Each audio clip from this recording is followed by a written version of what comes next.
one more thing to say. Whenever we're taking part in MEDAC spaces, we like to talk about something called safer spaces. We acknowledge there's no such thing as a truly safe space, but we try to make our meetings, our webinars, any activities that we do as safe as possible. We encourage you to come as you are. We'll meet each other wherever we're at, and we'll learn together. Please be as aware as you can of your privileges, including the less obvious things, the invisible hierarchies. Make space for others if you're someone who takes a lot of space normally, and if you're someone who doesn't speak often, I want you to feel that you can. We're nice people, it will be okay. It's really important for us that these events are fun, that they're full of joy. We're trying to build like community, we're trying to build power together. And it's really important that we celebrate each other's wins, whether they're small things, personal things, or it's collective stuff. This is a webinar. We acknowledge loads of you have been at work today. It's a really hot day, so take time to hydrate, move, opt out. You don't need to have your screen on if you don't want to, but it's welcomed if you want to as well. And just rest when it's needed. And just be curious. We're here tonight to learn from our amazing array of speakers. So yeah, ask questions, get involved. But why are we here tonight? I'm sure many of you have kind of read and seen. It's a crazy time. We're deep within another round of austerity, and we're here tonight to work out or to reflect on who's really paying for that, right? Why are these economic decisions happening, and how can we resist them?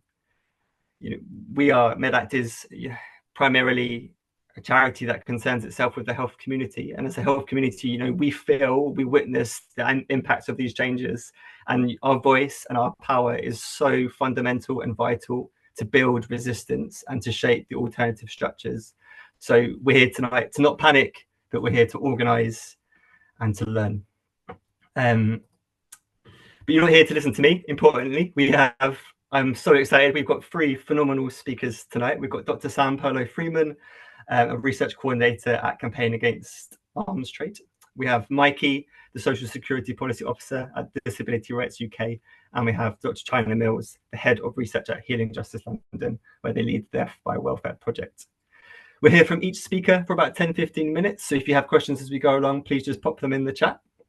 And then we'll have time for a Q&A at the end. But without further ado, let me introduce Dr. Samuel Perlow-Freeman.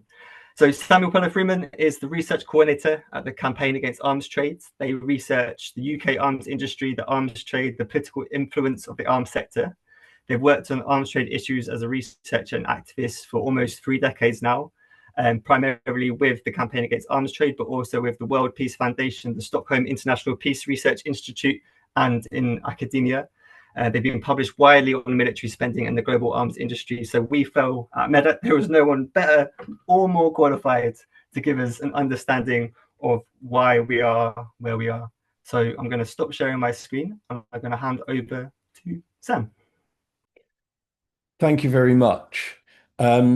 So I'll start with a basic overview of where UK military spending is in comparison to global terms, and the recent decisions taken and the factors behind them, and the relationship of this to the overall economic framework of, as you say, as Cal said, austerity 2.0.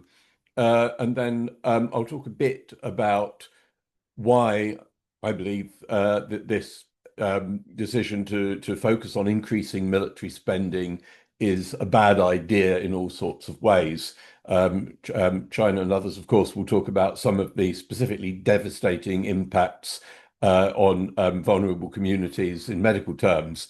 But so to start off with, how big is UK military spending? So in 2024, according to CIPRI, who I used to work for and do this data for, it was £64.3 billion in current prices in 2024 to 25, or at least that was what's budgeted. $82 billion um, which was the sixth highest figure in the world.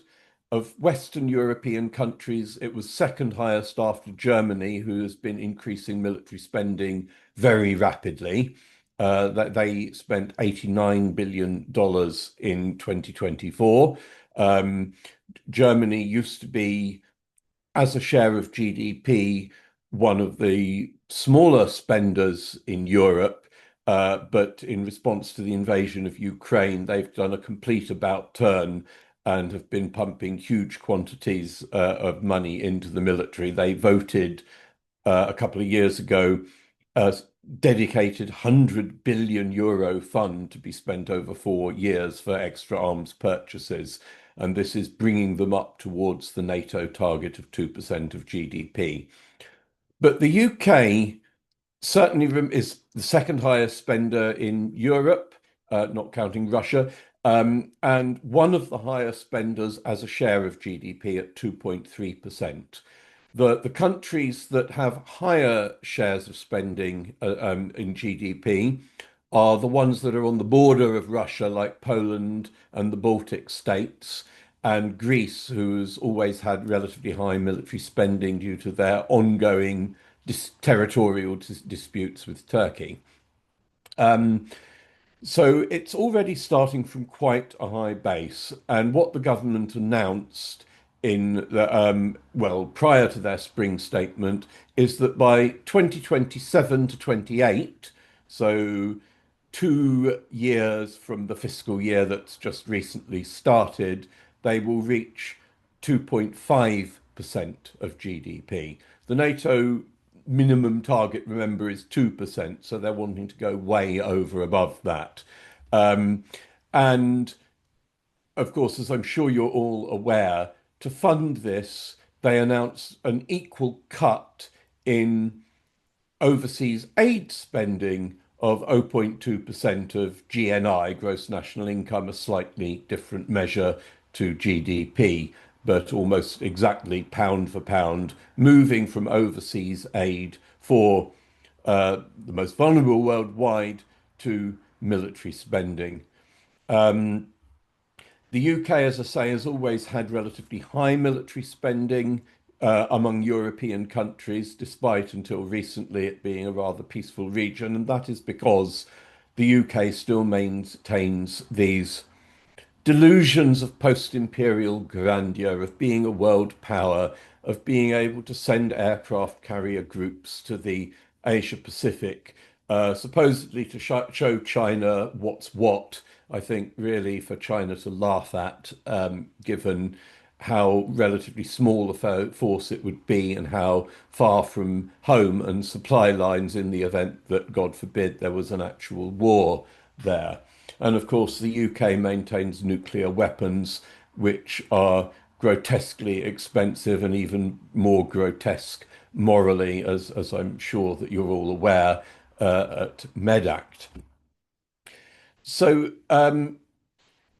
the the political background to this is, of course, the Russian invasion of Ukraine, and now Trump suggesting that the US is not so keen on alliances with Europe, on defending supposedly Europe against Russia, or has turned a bit more in favor of Russia in relation to Ukraine, which has set a lot of countries in a panic. But it's also accelerated a trend that's been going on for a long time of the militarization of Europe. This has been very much influenced by the arms industry, who has a strong lobbying hold on the UK government. We published a report that I wrote by Cat last September on that, and on EU institutions. They've been deeply embedded in EU institutions for many years, a revolving door. The sort of advisory panels that they set up to discuss what should be European policy with regard to the arms industry was dominated by arms industry figures and their allies. So really, this is a process that's been going on a long time before the Ukraine invasion, certainly before Trump's recent antics. And so this is just really a golden opportunity. for them, for the arms industry to get even more funds directed their way. Of course, there are genuine fears about Russia's intentions and capabilities. I don't think I don't think one can just write it off and say, oh, Putin would never invade Europe. He'd be crazy. I mean, a lot of people thought that he'd be crazy to invade Ukraine, but he did. But there's this narrative that Europe is defenseless in the face of Russia. And this just does not make sense. Russia is bogged down in Ukraine, a far, far smaller country, uh, and one that's much closer to Russia, that's much easier to supply logistically for them. Europe collectively, NATO Europe, forgetting the US, imagining the US pulled out tomorrow, spends 3 times as much on its militaries collectively as does Russia, and has far more troops and military assets generally. So the idea that we must massively increase our spending to prevent Russian tanks from rolling across Europe is really, I think, nonsense. The economic context of this is that Labour has adopted a very rigid neoliberal austerity framework for its budgeting. It has ruled out increased taxes on the rich. It's increased national insurance contributions for employers, which is one of the few things it didn't promise to not increase. And that itself will be damaging. But they've ruled out more tax increases. They've boxed themselves in with very fixed debt limits or deficit limits. And therefore, and there's anemic in economic growth. And therefore, the only place that more money for the military can come is less money for other areas of spending. And what they very specifically decided to do is cut overseas aid spending. And the timing of that announcement, just before Starmer was going to visit Trump, who, of course, is gutting US aid, it seemed like it was not just a fiscal move. It was an ideological statement. It was almost a ritual sacrifice to prove to Trump that Starmer is on the same ideological wavelength as Trump.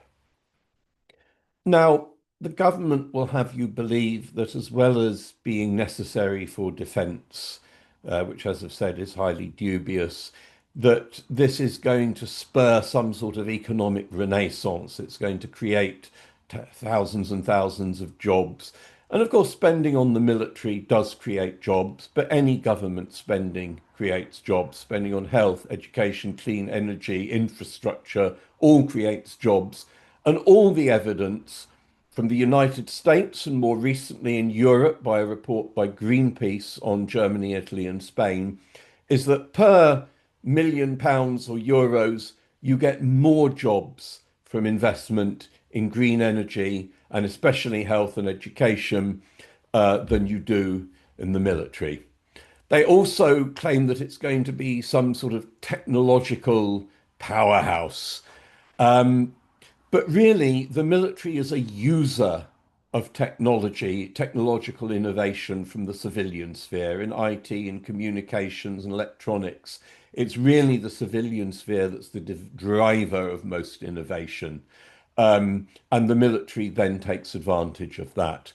Of course, military research and development will still have some spin-offs, but there's a lot of areas of military research, stealth fighters or hypersonic weapons. That helps you develop stealth fighters and hypersonic weapons. It's not really going to be something that's very useful for civilian technology. Whereas if you invest in green technologies, then as well as doing far more good for the planet, it's also going to drive innovation across the board a lot better. So the economic rationale for higher military spending is even more dubious than the security rationale. Moreover, military spending is so much of it is wasted on a bloated arms industry which produces equipment that is way behind schedule, over budget, and often not living up to its promised performance.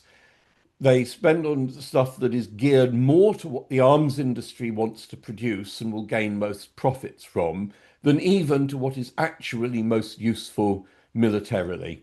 And they spend on these global power projection status symbols like aircraft carriers.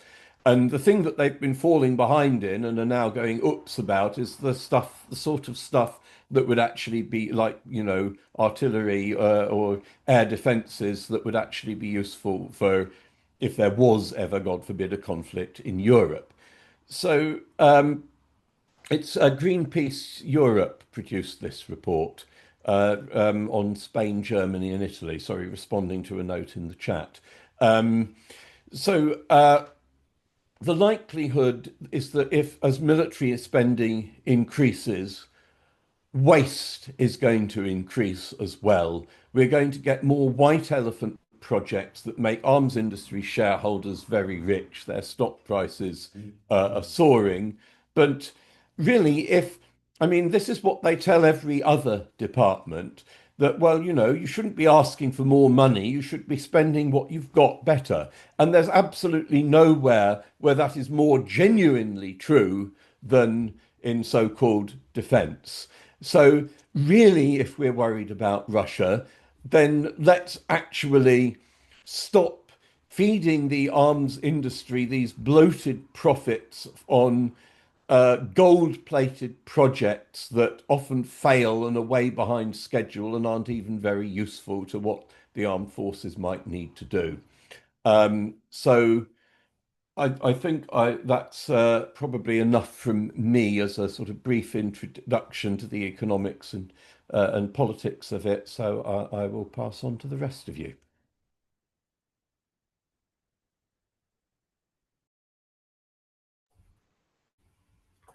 Thank you, well, Sam. Thank you so much for your time. Your analysis is so insightful, and I think it really helps us to set the scene and understand what are the drivers and the other factors at play when we're talking about austerity 2.0. If anyone has any questions for Sam, please pop them into the chat, and we'll revisit them at the end of the session. But without further ado, I would love to introduce Mikey. Mikey is the Social Security Policy Officer at Disability Rights UK, who are a leading pan-disability disabled people's organisation. They've been a consistent commentator on the Department of Work and Pensions policy, including in their big issue column and across UK media over the last few years. So yeah, over to you, Mikey. Thank you, Carl. Thank you, Sam, and thank you everyone for coming out on, as Carl said, such a warm and sunny day to talk about something that, is neither warm nor sunny. I'm going to take you all through sort of what's been going on over the last couple of months. I'm sure you've all read headlines, maybe even heard from patients, friends, colleagues who are probably concerned, worried about what this all means, and try and grind some of this as well.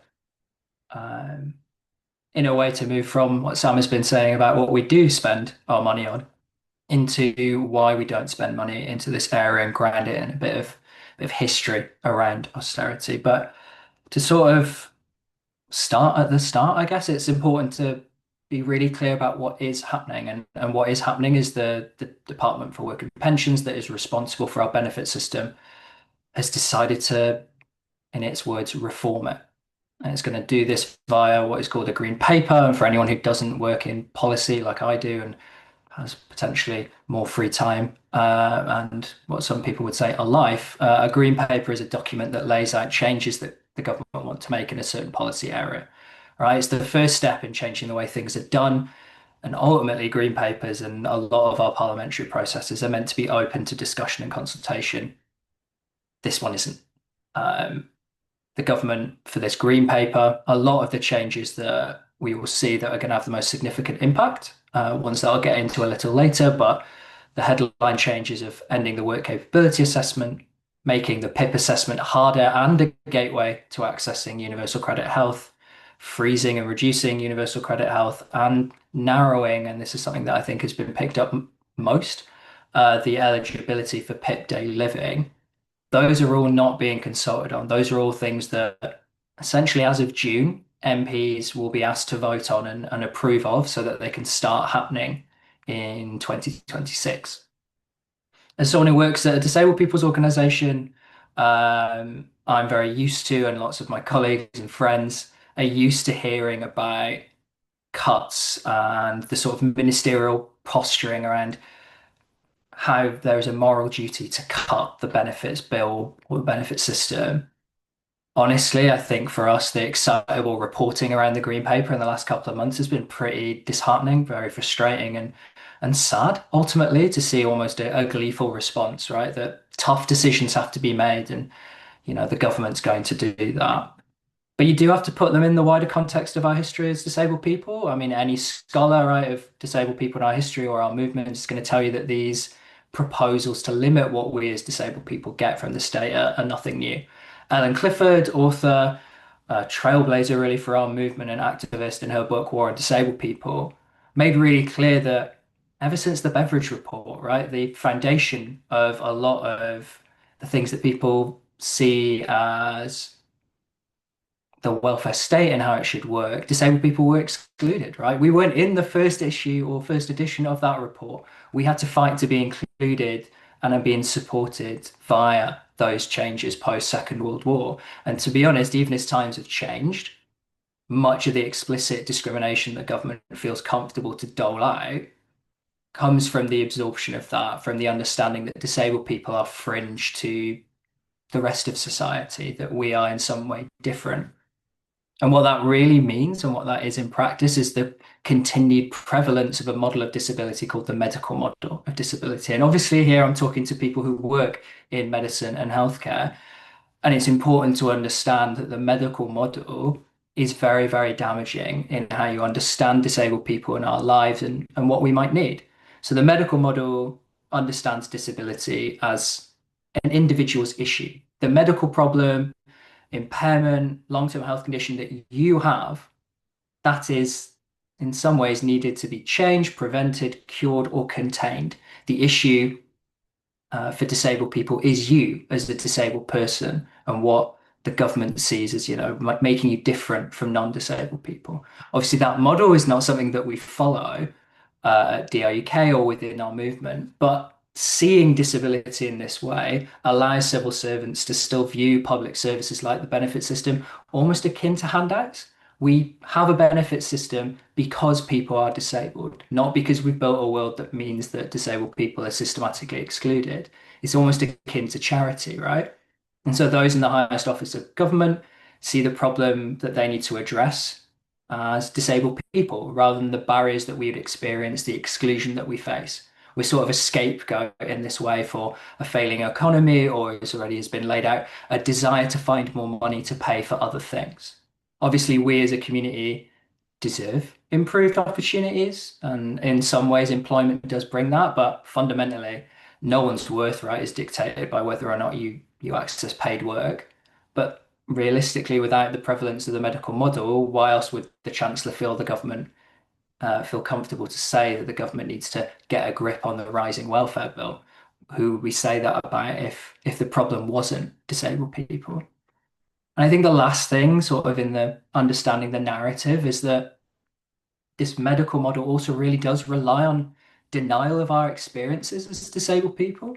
I think a lot of you will have seen a sort of trailing of questions of overdiagnosis of certain impairments, and there's no time that I'm going to give to that. I think it's pretty horrifying that that's the approach we're going to take. But that comes directly from seeing the issue to be addressed as sort of numbers on a spreadsheet, too many disabled people, and not really that we're not providing the sort of support that people need. So that's the sort of context, I guess, or the very, very brief history. And, speakers like China, who are going to speak later, have done so much important work in discussing how the Department of Work and Pensions has systematically put disabled people in danger and risked our lives. And like I said, authors like Ellen Clifford have written really good books that do a much better job than I ever can of explaining the history, but just figured I'd start there. And then to take you through what is happening, I'm going to focus only on the things being voted on in June because don't have time to go through the whole thing. I think you'd all get really bored of my voice, and also I think I'd feel a little overwhelmed doing all of that. So we're just going to focus on the things that MPs are voting on in June, because ultimately as well, with MPs voting on it, there is an opportunity for everyone on this call to do something about it before June. So understanding what's happening concretely is really valuable. So the first thing that's happening is the government is scrapping something called the work capability assessment, and they want to create a new single assessment for both of the disability and health benefits, personal independence payment, and universal credit health. So the work capability assessment is kind of as it says on the tin. It is and just to preface this, it's really bad. It's not a good assessment. We don't like it. We have been wanting it to be scrapped for a long time. But what the government is proposing to do is not obviously anywhere near what we need. The work capability assessment is really important for anyone who wants to access support via universal credit. It finds out what work-related conditions you must keep to keep getting your benefit in full. You might be found to have limited capability for work, which means you might have less work-related conditions. You don't need to go to the job centre, report to a work coach. You might not be having to actively search for work all the time. And then there's also the limited capability for work-related activity group. Sorry, there's a lot of jargon here.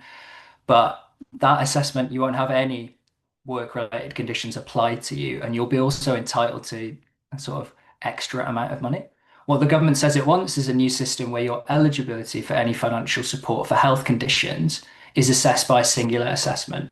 And they've only just this week told us that they're now going to have a look at how the PIP assessment could be reviewed or changed to do this. But ultimately, the PIP assessment and the work capability assessment are two completely different things, measuring two completely different things. And the government's also said they want to make it much harder for you to get PIP, and I'll be talking about that in a minute. So, in terms of the impact that this is going to lead to, the OBR, which is this very boring big bit of, I don't know if it's actually in government, it's sort of a what's that thing that everyone gets angry about? It's like a quango, isn't it? Again, I don't actually know what that stands for, but it's one of those. And the government has said that its view on things is really important. They actually asked them to assess the impact of getting rid of this assessment, and the OBR couldn't do it. They don't know because the government can't provide figures. From our perspective, the worry we have is not we think the work capability assessment is good, but this change removes the protection of no work conditionality. It basically means that almost everyone, other than a sort of yet to be defined cohort of disabled people, are going to have to, in order to receive universal credit, prove they're looking for work or doing something work related. And that is just really a system that pushes people towards work, no matter the impact it's going to have on their health. The second big change is freezing the health element of universal credit. Universal credit, as some of you will know, is a benefit paid to people of working age who are on a low income. And there's an additional bit of universal credit called universal credit health, which, as you can imagine, is additional support for individuals with health conditions, impairment, disability, limit their ability to work. From April 2026, government wants to hold that value. So the real terms cash value that people get. If you're already in the system, they're just going to freeze it where it is. And if you're new to the system, you're going to receive a maximum of £50 a week, which is already £47 less than it is now. And that's kind of based on the idea of, I don't know, in 2026, you're going to be less impacted by, long-term health condition or impairment than you would be in 2025. There's no logic to it. It's just raw savings of money. What that looks like in financial terms is a reduction of around about 1.5 billion in universal credit health spending by 2030, around about £1,000 less by 2029 for about 3 million people. There's lots of numbers and lots of jargon in what I'm saying, but what I hope as members of MedAct, interested people, you'll understand is that what we will see is more people in poverty and the very obvious health impacts, both mental and physical, of that. You'll probably just have much bigger workloads than you did before for reasons that are harder and harder to explain.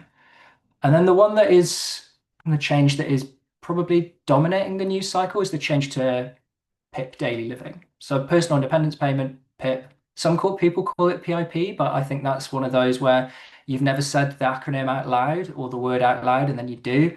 I say PIP. I think most people do, but if you say PIP, it's fine. Don't worry about it. But this is a benefit for people who need support with everyday life or find it difficult to get around. And there's two components: daily living, which is for help taking part in everyday life. PIP in general can be roughly, and it's not very good at this, understood as support from the government that almost acknowledges that we've built a disableist world. And, in some way, this very meager amount of money may go a way of helping towards that rather than, I don't know, making things accessible or better. And there's also a mobility component, which is for help getting around. Nothing specific is changing to mobility, so I'm just going to park that for today. But to qualify for PIP, you have an assessment and you score points on this assessment when you're not able to complete a task safely to an acceptable standard repeatedly and in a reasonable time.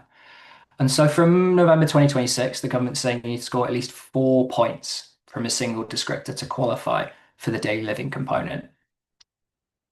That's really, really, really bad, basically. So no longer is there going to be this totting up process that says you have 8 points in general over all these different questions you're answering. You need to score highly in one. And there was an FOI that found, I think a couple of weeks ago, that it's over 1 million people potentially who won't qualify under this system and are going to lose support in some way. The OBR, the Quango, estimates the number of people who are going to lose daily living component is 800,000, and that amounts to a minimum of £4,000 lost a year. The OBR's assessment, and this is maybe just a personal gripe or a technical gripe, is based on the idea that people will, and this is their language, try harder to get through the assessment. So that's why it's only 800,000 people who will lose. The other thing that's important for yourselves to understand about PIP and the people that you interact with every day, colleagues, etc., is that people use PIP to qualify for other support.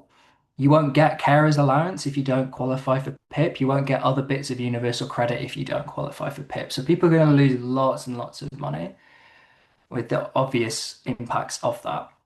And one thing I'd like to stress to everyone is that PIP has no connection to your ability to work.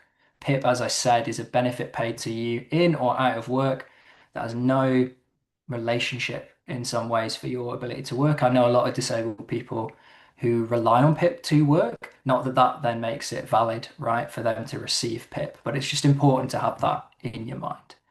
And then the last one is the government wants to restart dangerous reassessments for work capability. And I won't go into too much about that, but I guess some of you will have noticed the misnomer that at the same time they're saying they want to scrap the work capability assessment, they also want to do it a lot more and in person until they do. Basically, what that will mean is people going through the incredibly stressful process of in-person work capability assessments, which we know lead to worse outcomes for everyone. That's everything that's happening. And I know there's going to be a bit in China's presentation about what you as health workers can do to resist the cuts. But I think the most important thing for yourselves is to get really clued up and talk to colleagues, friends in your local disabled community. These impacts are going to be felt very differently based on the geography that people are in. I think in particular in deindustrialized areas of the north, places where we see a lot more musculoskeletal in particular in terms of the impairment that people claim for. These are places that are going to be hit the hardest. Not that there's anywhere that gets off scot-free, but it's just like a percentages game. So if you're working in those areas, you already see the impact of deindustrialization, of austerity.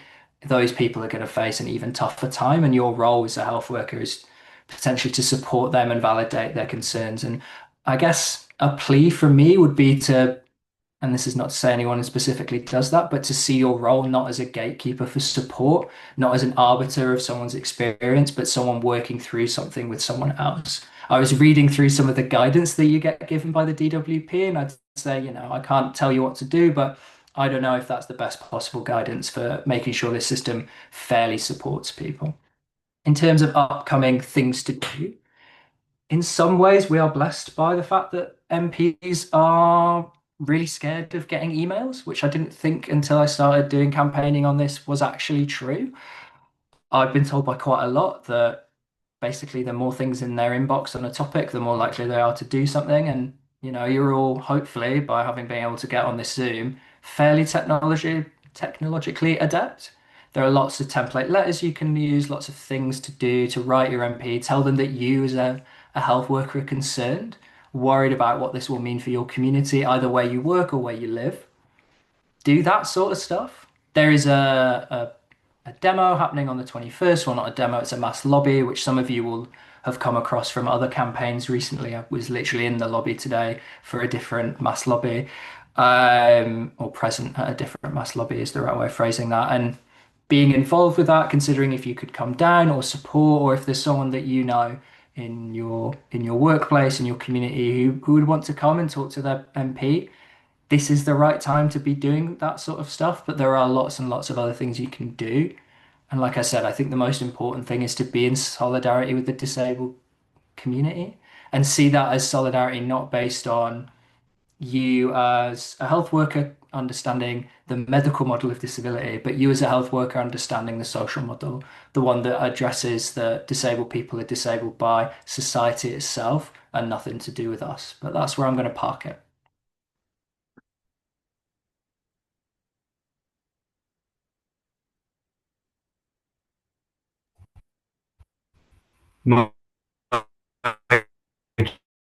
Mikey,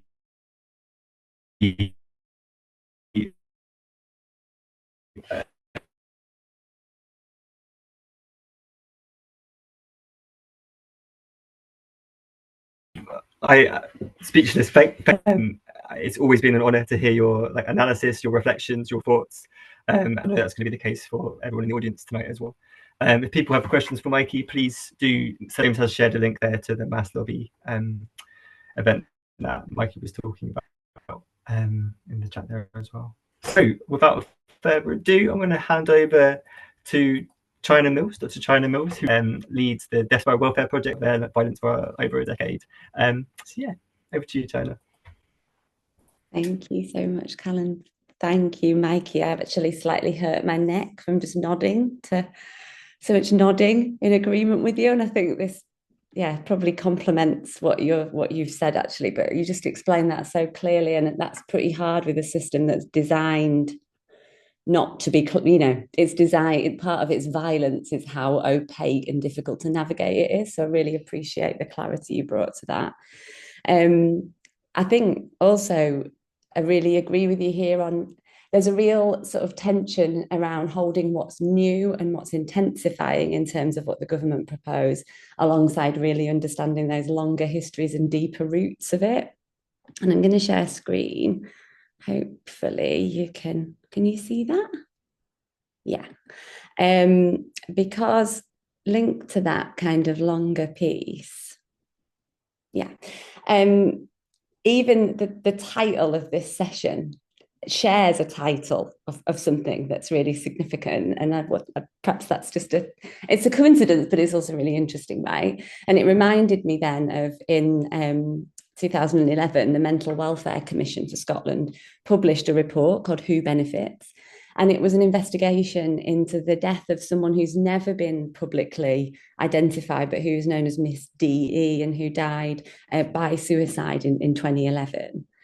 And Miss DE was caught up in the then new reassessment programme for incapacity benefits. And the Commission chief executive later told John Pring at Disability News Service, who I do a lot of work with on the Death by Welfare project, which I'll talk about in a second, that unquestionably the process and the denial of employment and support allowance was certainly at least a major factor in Miss DE's decision to take her own life. And so it's stories like this, it's people's lived experience, it's knowing, well, actually not knowing the scale of the number of people who are harmed and who have died because of welfare reform, and wanting to sort of make that public and make that known as a way of remembering and honouring people that have died, but also as a way of fighting like hell for the people that are still alive, right? That we started the Deaths by Welfare project at Healing Justice London. And so we, as part of that project, have investigated the links between kind of welfare reform post 2008, but also the much longer histories and narratives and crafting that kind of enabled welfare reform at that point. So we've investigated the way that those welfare reforms are linked to people's deaths, and we've done that by really centering and co-creating the whole project with disabled people, especially disabled anti-austerity activists, but not solely.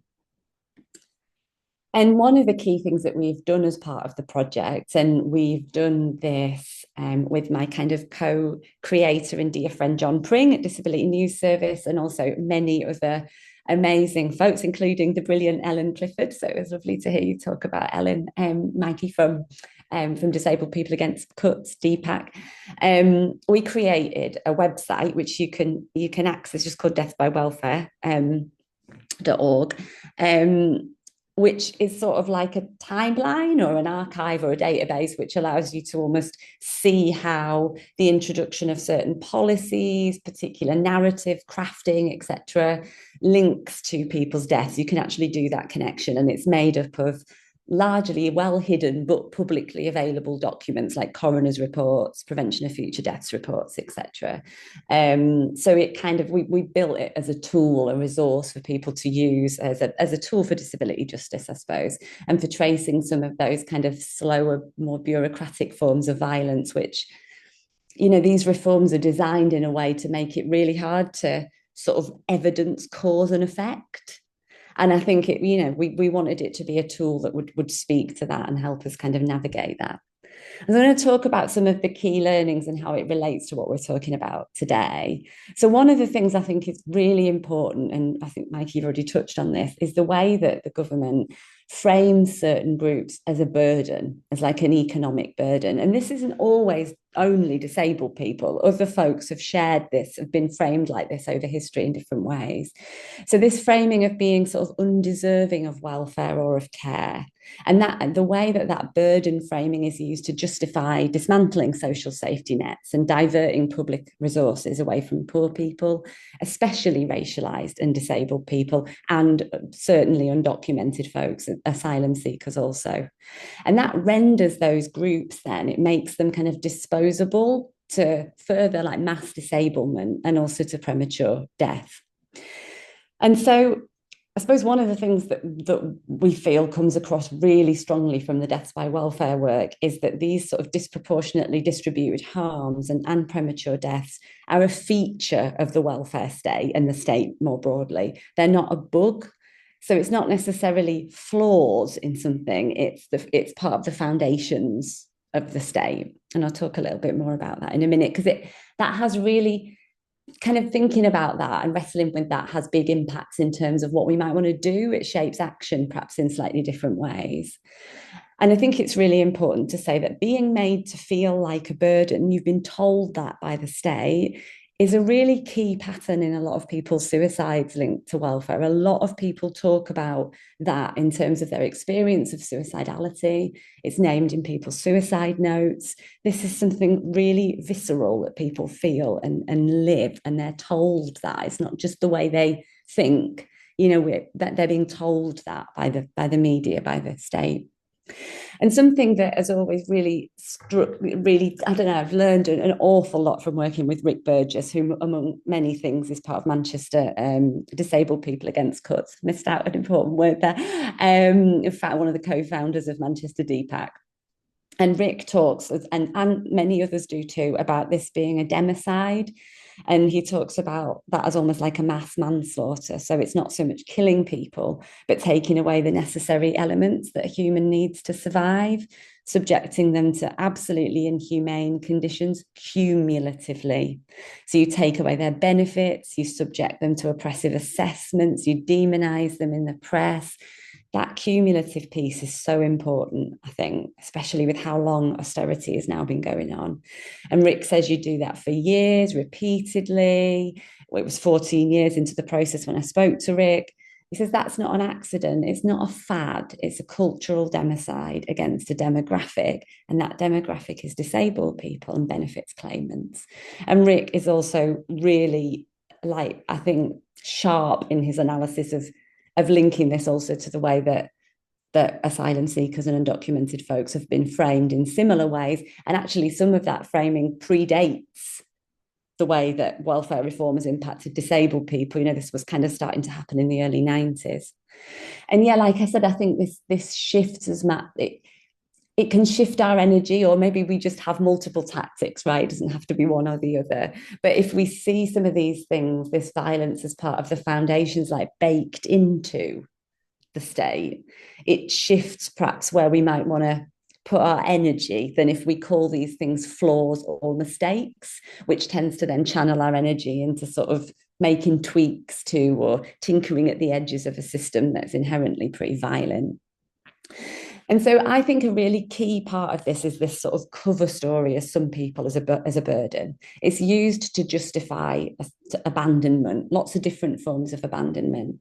So a kind of organised abandonment that Ruth Wilson Gilmore talks about in relation to racial capitalism and racism.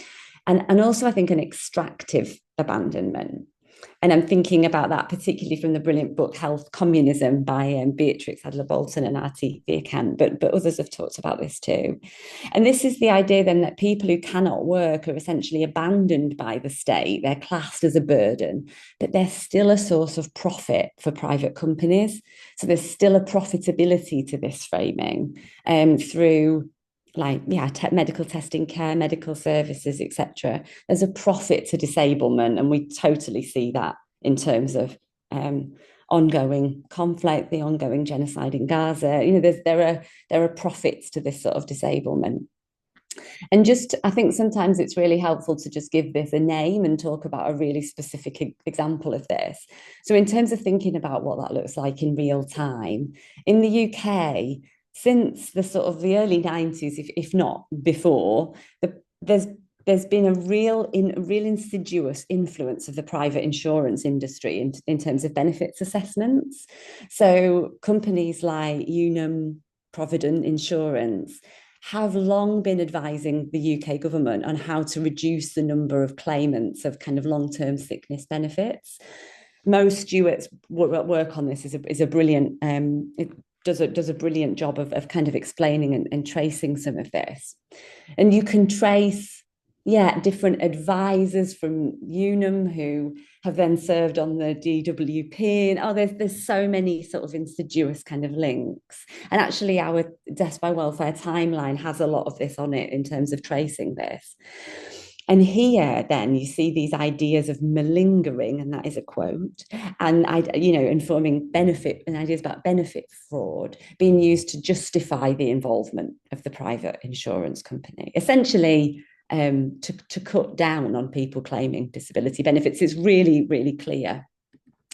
That in itself then links to something that we started to see slightly later on in terms of outsourcing of disability benefits assessments. Okay, so while we talk about the Department for Work and Pensions, actually they outsource a lot of the assessment processes to private companies.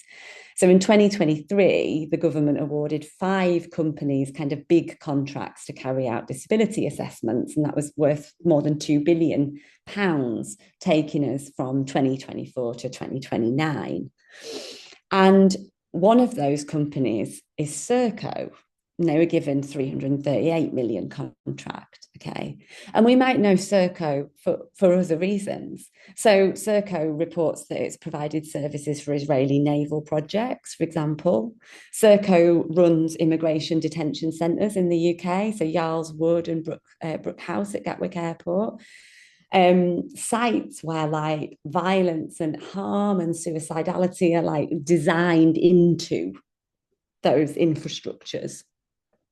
Does very similar. Serco also has a subsidiary in Australia, which does very similar practices, runs immigration removal centres there.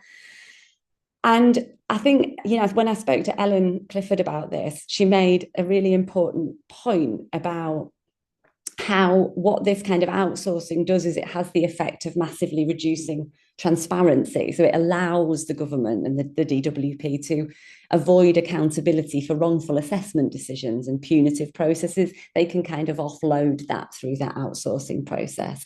And it makes it really difficult to get a kind of hold on who's oppressing you, if you know what I mean, where the violence is coming from and who's doing the harm to you. So I just always also think it's really important to say that this sort of story of welfare state violence and the way it intersects with other forms of violence is also a really strong story of resistance. And the Deaths by Welfare Project has always centred the resistance of disabled people and of bereaved families as a challenge, I suppose, to that construction of disabled people's lives as, or certainly deaths, as being inevitable, and a kind of focus on harm can sometimes reproduce that. And so disabled people's knowledge and practices of care often really counter that infrastructural abandonment of the state and build alternatives that see and insist on the inherent value of all of our body minds. And I suppose I wanted to just slowly, I'll talk about a few things Healing Justice are doing after this, but as kind of things to think about in terms of actions, we like hold a lot of tensions around how people would imagine justice, and justice as a sort of radical transformation, I suppose. And to quote Talila Lewis, who's a wonderful disability justice person in the States, to affirm and support all people's inherent right to live and thrive. But it's also really hard to get specific about what we want or like kind of dream long term when all we've known are these really violent systems. And I think you often kind of ask people to reimagine it, and we're just not resourced enough to be able to do that. And all people can imagine a small, potentially life-saving, but small tweaks to a system that actually has very deep roots in terms of its violence. And recognising those histories, I think, is really important for fostering those cross-movement solidarities. Like, we can talk about what's happening to disabled folks, but also what's happening around immigration right now alongside each other. There are explicit links. The government has always made those links. You can see exactly the same kind of narrative about having to speak English and et cetera, right in the 90s. So instead of that sort of pitting people against each other, I think looking at that longer history can really fuel and help us to keep that cross-movement solidarity. And just allowing us to kind of think about what do we need to practice, or what are we practicing right now that brings us closer to the kind of futures that we want, how our actions now are fostering that care and dignity and justice. And I think I also like the phrasing or the thinking of how can we be disloyal to these ableist and disableist systems? Like, what can we all do right now to kind of practice that disloyalty to those systems that we either may benefit from or not, depending on our positionality, but what can we do to be disloyal to those systems? I just wanted to plug a couple of things, especially because my dear friend John Pring wrote an amazing book about so much of this, and also talking about the work with Deaths by Welfare, called The Department, published by Pluto, so please read it if not. And we also have got an episode on Surviving Society's Material Crimes podcast, which you might want to listen to, which goes into a lot of this, including outsourcing. And just to say something about, Healing Justice as a kind of work practice to sort of build capacities for different kinds of infrastructures, for more life-affirming infrastructures and community-led health and healing. So check out that work and connect with us if you're interested in that. And one of the things that we are doing is we've got a sort of editorial platform where we have collections of like art and creative pieces and writing as some of those ways to document how we're like already rehearsing the kinds of infrastructures we might want, because we're always in a space of critique, and I think it's really important to also be thinking about what's it for, like what do we want to move towards. And at the moment our collections are on psych abolition and mad liberation, trans community healthcare, and disability justice, which will seem really, really relevant to this current moment. And this is just some resources if it's helpful for you, and I can share the slides with Carl and James to share afterwards. But thank you very much for listening. Oh, China, thank you so much. Massive solidarity to you as well. Like, I've followed you for a long time, and there's never anything that feel the neck ache as well, like you were saying about Mikey. I feel it. I'm feeling energized. We're going to head to a quick Q&A now, just for about 5 minutes. And thank you to those of you who sent questions to James. The first question I've got here is, with the idea of extractive abandonment in mind, how critical does our panel think it is to focus our campaigning and our organising work on corporate actors rather than politicians, the government? How do we approach it? And maybe I'll come to China first. Is that okay? Or if, yeah. I don't know quite. I missed what you said. I don't know if that's just me or if... Sorry, I just posted it in the chat. So, the first question is with that idea of kind of extractive abandonment that you introduced towards the end of your slides there.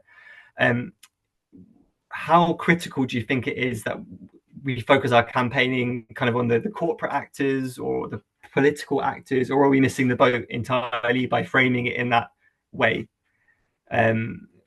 What do you guys think?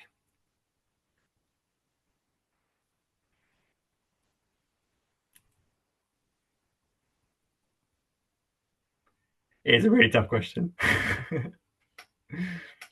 I'm jumping because I've got to jump on a train in a minute. I think there is probably a thing here about multiple tactics.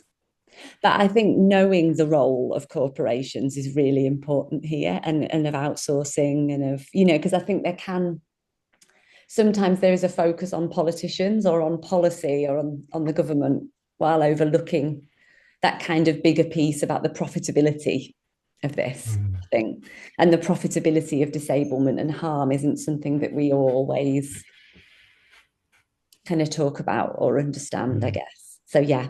And I think there's probably a lot to learn here in terms of the sort of non-reformist reforms, stuff that a lot of, prison and policing abolitionists talk about, like the smaller reforms, but that are kind of in alignment and intentionally consistent with that sort of bigger vision of what we want to move towards, rather than reforms on something that we then are going to have to like dismantle and break down again in 5-10 years. We sort of see this in terms of getting rid of the work capability assessment and then the government saying they're getting rid of it, but not in the, there's something here, I think, about holding that. And I think, lastly, a lot to be learned from, like, I love the organising around welfare, not warfare. But I also think a lot of welfare is really awful. So it's like, it reminds me of some of the campaigns like counsellors, not cops. But it's like actually counselling, the professionalisation of counselling can also be very surveillant and connected to a sort of carceral.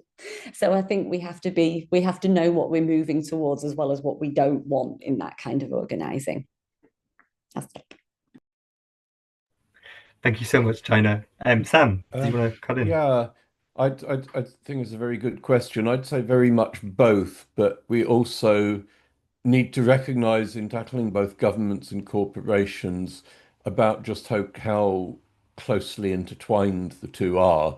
We've seen this, I've seen this very clearly with the arms industry, and that's very much the focus of the report that we published last year, which was titled From a Revolving Door to Open Plan Office, the Ever Closer Union of the UK Government and the Arms Industry. So really the arms industry has become so close, so central to the councils of government, that they really are effectively a privately owned part of the state, especially when you consider a company like BAE Systems. And I just really sort of made the connection just now with trying to talking about Serco. They are a company that's very much into military contracting, mostly support services, and as China said, also immigration detention and this running of the administrative violence of the state through these work capability assessments and so forth. So this is a company that would not have any profits if it wasn't for, it wouldn't have any business if it wasn't for state contracts. And so across all these different spheres, it's contracted by the government to do all this dirty work. And in turn has enormous influence. These companies have enormous influence over the government through their constant access and meetings, revolving door of ministers and officials going to these companies from the government. So one needs to work on the policy front. One needs to challenge the corporations and the companies investing in these most harmful corporations. But one also needs to increasingly recognize the two um, as being so deeply intertwined, as being essentially inseparable partners um, in the sort of the economy of violence. Thank you, Sam. I'm really sorry, everybody, but Charlie's having to head off to get a last-minute train up to Manchester. So they just posted in the chat that they're rushing out the door. Mikey, did you have any thoughts or reflections that you wanted to share with the group? Sure, and I think it is a really important question. I think that both the way that Sam and China have approached it, I think, reflects a lot of my personal views, I think, towards it. I guess something to think for ourselves and then how we work on it, and thinking about that future of what can be is the increased outsourcing of these bits of the government also allow us to sort of put disabled people and our sort of needs in a space away from the day-to-day of what the state can and can't be, in sort of outsourcing so much of the benefit system. It puts it in this other space away from, you know, the real bits of the state, let's say health or social care, which in both areas becoming increasingly privatized, social care significantly more over the last couple of years, or let's say education, right? It allows benefits to not be seen as social infrastructure, as another public service that should be there for anyone when needed. It's this privately administered thing that is doled out, like I said in my presentation earlier, almost akin to charity. And I think that's important. I guess the other side of thinking about how do you approach it from change is also to never let our elected officials off the hook, because they do this a lot by outsourcing, right? It gives the gap of responsibility where it's no longer the ministers or civil servants' fault if something goes wrong within the system. It was the system was poorly administered by a company. Let's get a new company, and you know, then they'll administer it better, and that's the problem. And you know, I've spoken to a lot of people who work as assessors in these private companies. They don't take their, let's say, orders in that way just from their bosses. They know what the sort of things they're working towards are, or the implicit pressures that they have, and those can be changed elsewhere rather than just in concentrating. So it's, yeah, the balance is definitely needed, but I guess from my personal perspective, it's remembering that the benefit system in particular should be social infrastructure, something that we all should be, you know, not to be maybe naive about, but something that we should be wanting to be proud of and want to exist in that way as we move to something better. Thank you so much, Mikey, and thank you so much, Sam. If you both have time, we have one more question that's come through. I'm sorry to everybody whose question won't get asked, but the question is, what will the rise of far-right movements like Reform mean for our ability to force change from the government? So I'll just post it into the chat now. So what will the rise of far-right movements like Reform mean for our ability to force change? More question.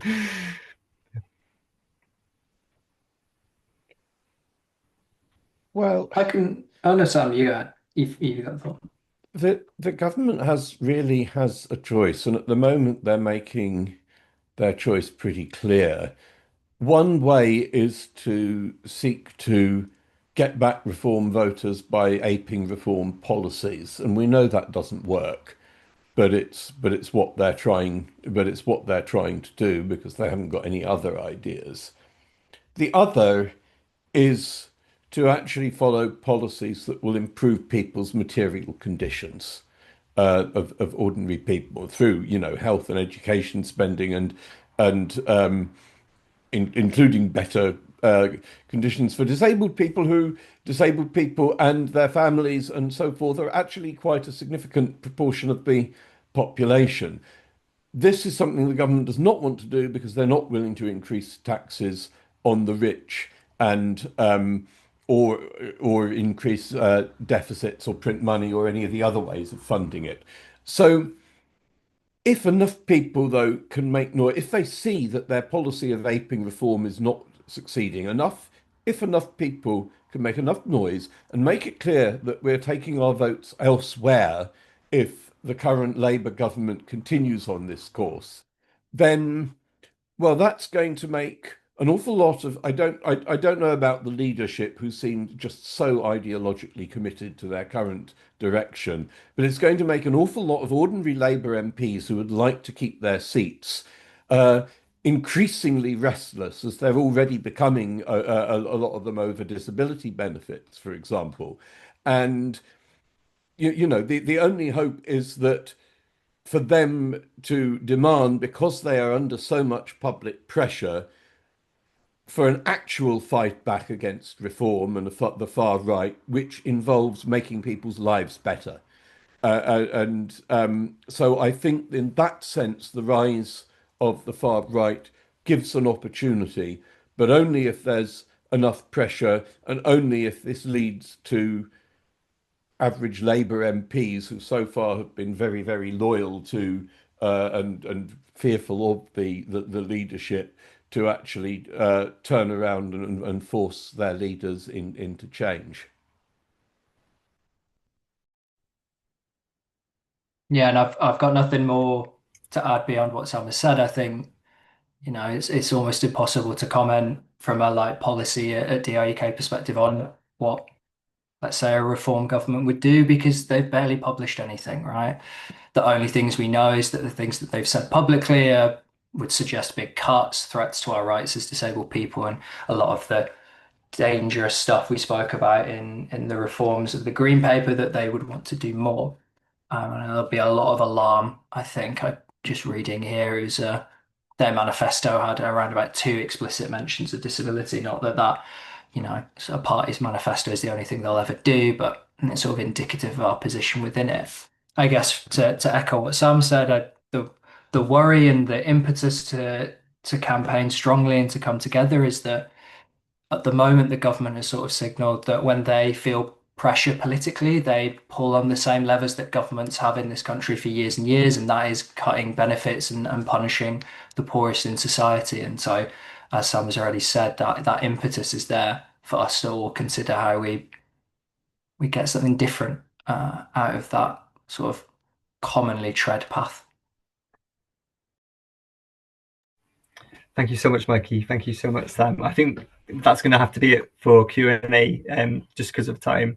I want to extend one last huge thank you to all of our amazing speakers tonight. Dr. Sam Perlow-Freeman, Mikey, Dr. China Mills. If you've still got an earbud in as you're running to the train, thank you so much. Thank you so much. I'm just going to share my screen quickly, just to recap the key actions that people mentioned, as well as some other some other things that we think you might want to be aware of. Really, the question of what is next. So, as Mikey mentioned, on May 21st, Disability Rights UK are coordinating a mass lobby against benefit cuts. James has shared a link to that in the chat, and hope you will do it again now. It's well worth clicking on that link, even if you can't do something on the 21st, because it's got lots of great links to letters and all sorts of suggestions there. So do take a look. Melite-wise, on the 28th of May, we're going to have a new joiners meeting. So if you're interested, you've been following us for a little while, you want to know a little bit more, do come along. We'll share a link for that in the chat, but it also can be found on our website. On June the 7th, we're going to be holding a block at the national demonstration in London called No More Austerity 2.0. and we'll be making some banners and some placards and having some snacks and playing some music on May the 29th in our offices in London in Pelican House. So do come along to that. There's a little WhatsApp group, QR code in the top right hand corner. It's just an announcements only thing. It won't be heavy. It's just to help us coordinate on the day who's going to be around and things like that. So if you're interested, that's also on our website, or you can join the WhatsApp group. Up to you. 2 more things. On the June the 28th, Disability and Migration Justice Conference, Down Borders, End Barriers. This was a big recommendation from China. So check that out as well, and we'll share a link to that in the chat. And lastly, if this kind of political education, these kind of conversations are something that you're interested in helping us shape and form in the future at MedAct, please do join our political education working group. We're bringing together people from across our movement to, just have more chats like this and direct them into taking action and learning more about these really important topics. So just a huge thank you to everybody. If you have any feedback or you want to let us know if there's any other topics you'd like to hear about, please do email us at office@medact.org. And if you want to stay and discuss tonight's event a little bit further, please just stay on the call. I'm going to play a short song, and then at the end of that, a few of us will hover around and we can just have a little chat. But there's no pressure at all. And once again, a huge thank you to our speakers. Very much, Cal, for having us on and for hosting such a really interesting discussion. Yeah, thank you so much, Cal, and catch you all soon. Deeply appreciated. Thank you both. Goodbye all.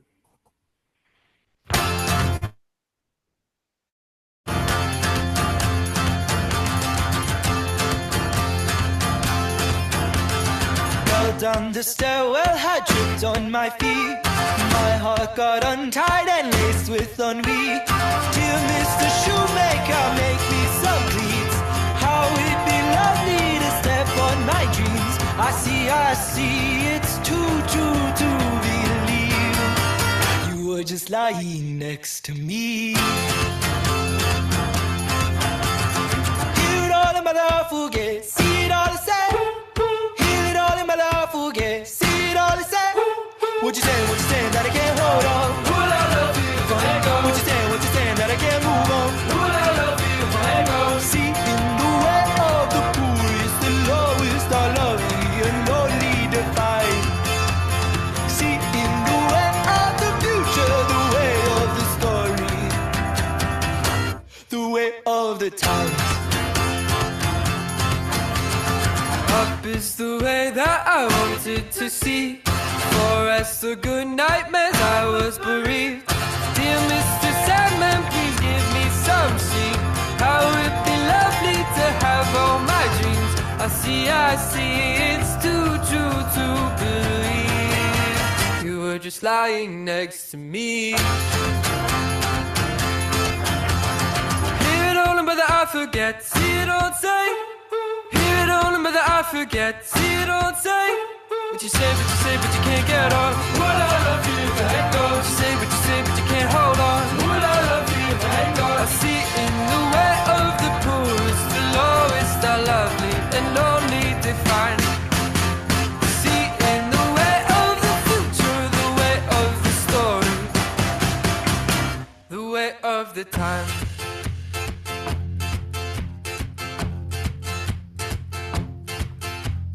Bending backwards, head to toes, and you say, get up, get out of this house. Get up, get out of this house. I feel it down my achy bones, and you say, get up, get out of this house. Get up, get out of this house. I see in the way of the poorest, the lowest are lovely and only defined. See in the way of the future, the way of the story, the way of the story, the way of the way of the way of the time.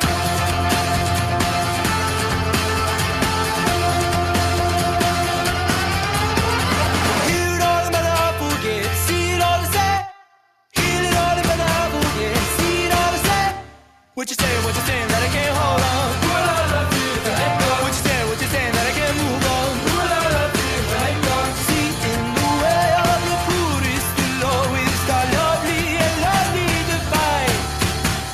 See in the way of the future. future survival.